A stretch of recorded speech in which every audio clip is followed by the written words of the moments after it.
Welcome back to Adelante, Chicago. Cervical cancer is 100% preventable, yet according to a study, the incidence of this type of cancer in Chicago is the highest in the United States, and African American and Latina women die of cervical cancer at an alarming rate.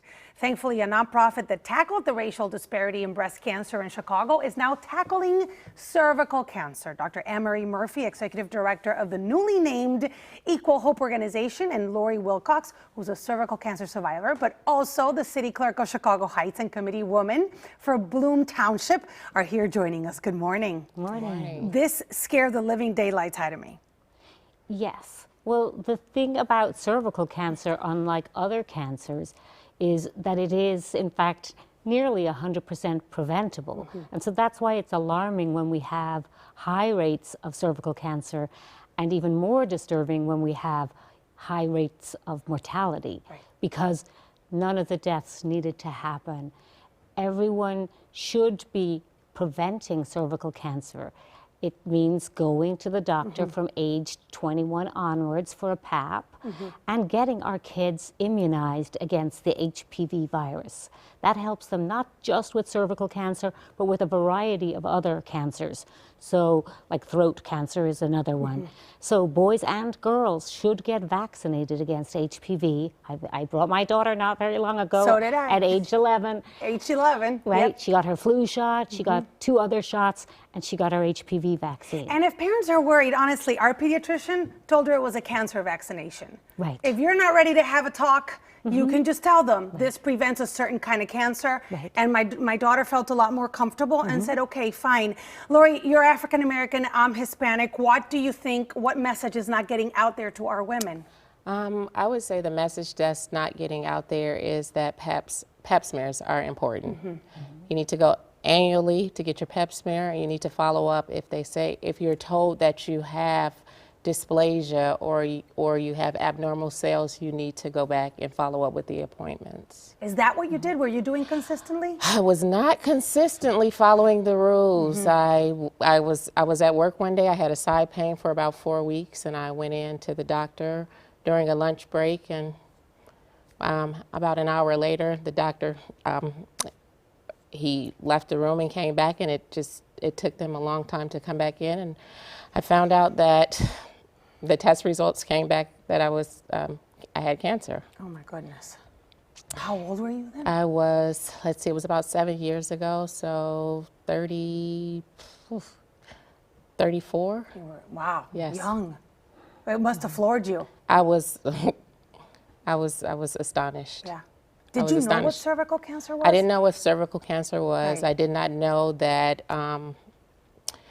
how prevalent it was in our community. I did not know that it was 100% preventable if I would have gotten the HPV vaccination. I was just kind of lost. When was this vaccination available? Because I don't remember anyone mentioning that to me. I don't either. Well, it's been around for 20 years. And in fact, it was first made in Australia. And in Australia, they've recently announced that they're very close to eliminating cervical cancer. And Rwanda has 94% of their adolescents fully immunized after a 3-year campaign.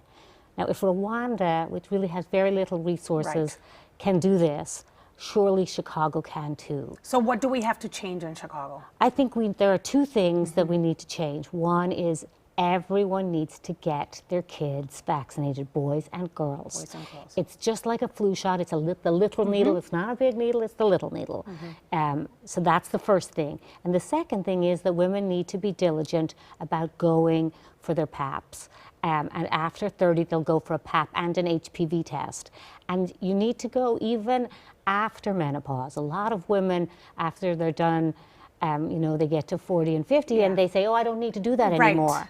And what they don't realize is actually that HPV can hide in your body for up to 20 years.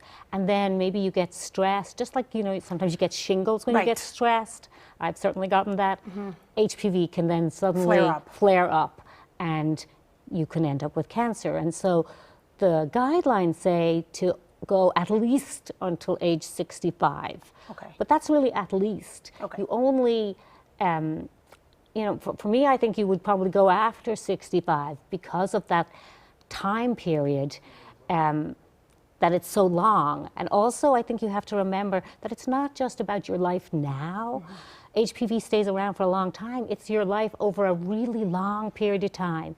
HPV is so common, it's almost like the common cold. Nearly everybody gets exposed to HPV. So we need to... But it doesn't have to turn into cancer. It does not.